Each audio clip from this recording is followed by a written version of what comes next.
नमस्कार. माझ्या मराठी युट्यूब चॅनलमध्ये परत एकदा आपलं सगळ्यांचं स्वागत आहे. मंडळी, तुम्हाला प्रश्न पडला असेल की आज मी ही पिवळ्या रंगाची साडी का नेसली आणि हिरवं ब्लाउज का घातलं. याचं कारण असं आहे की सगळीकडे वसंत ऋतूचा अगदी वसंतोत्सव चालू आहे असं म्हटलं तरी हरकत नाही. कारण काय, तुम्ही जिकडे बघाल तिकडे पिवळा जर्द बहावा.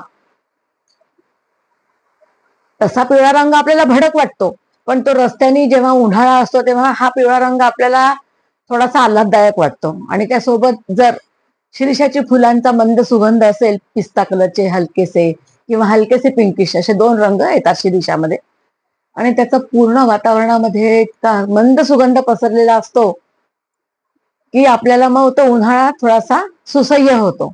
आपण यावेळेस 12-1ला जर उन्हामध्ये गेलो कुठे आणि मग बापरे, बाहेर बघावं तर चला, जायला तर लागतंच कामानिमित्त.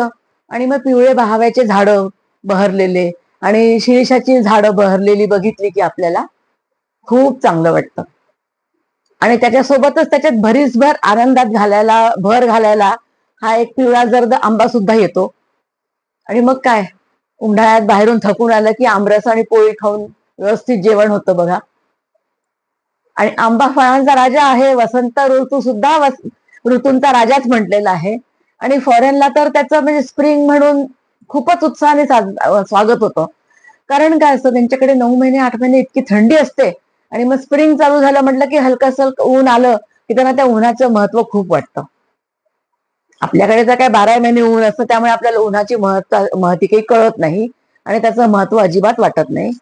डी व्हिटॅमिन आपल्याला भरपूर मिळतं, त्यामुळे ऑस्टिओपोरोसिस वगैरे प्रकार आपल्याकडे जरा कमीच होते. पण आजकाल ते यायला लागले.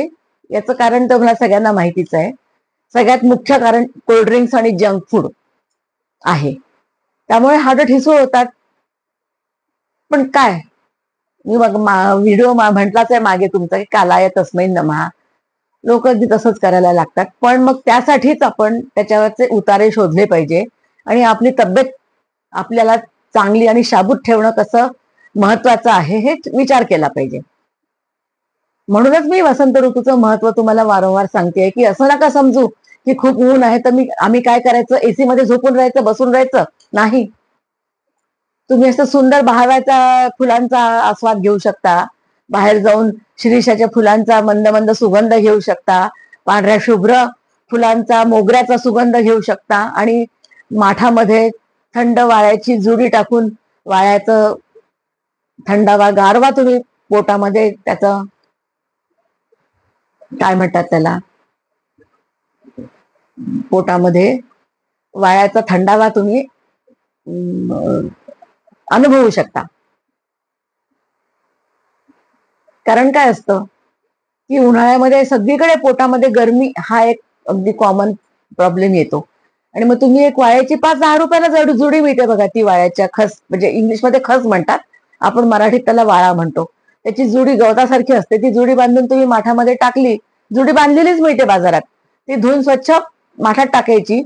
2-3 दिवस माठाला मोठा रांजण जरी असला 20 लिटरचा, तरी त्याला सुद्धा सुंदर सुगंध येत राहतो. हे सगळं नैसर्गिक आहे, कृत्रिम याच्यामध्ये काहीही नाही. तशीच मोगऱ्याची 2-3 फुलं पण तुम्ही माठामध्ये टाकू शकता. माठातल्या पाण्याला सुगंध येतो मोगऱ्याचा. आणि देवाजवळ 2-4 जरी सुगंधी फुलं तुम्ही वाहिले मोगऱ्याचे, खूपच आल्हाददायक वाटतं.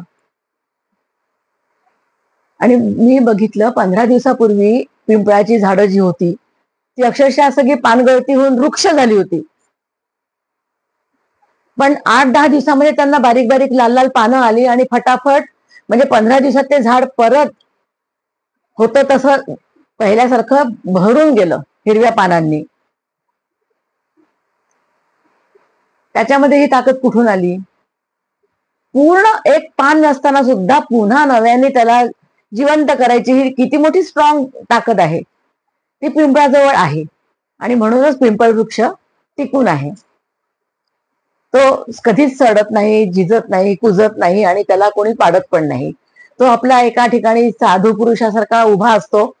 पानं गळली का गळू द्या, परत नव्याने तो उभा राहतो. आणि त्याचं ते नवीन पण पाहण्यास सुद्धा एक वेगळी काय म्हणतात त्याला, इच्छा होते आपल्याला बघायची, आणि त्याच्यात एक वेगळी मजा असते. आणि त्याच्यातनं पण एक आपल्याला आनंद मिळतोच बघायला, की आधी ते वृक्ष झाड बघून कसं तरी वाटतं, अरे रे किती पानं गळली सगळी. आणि मग 4 दिवसांनी बघत अरे लाल लाल पानं आलीत त्याला छोटी छोटी.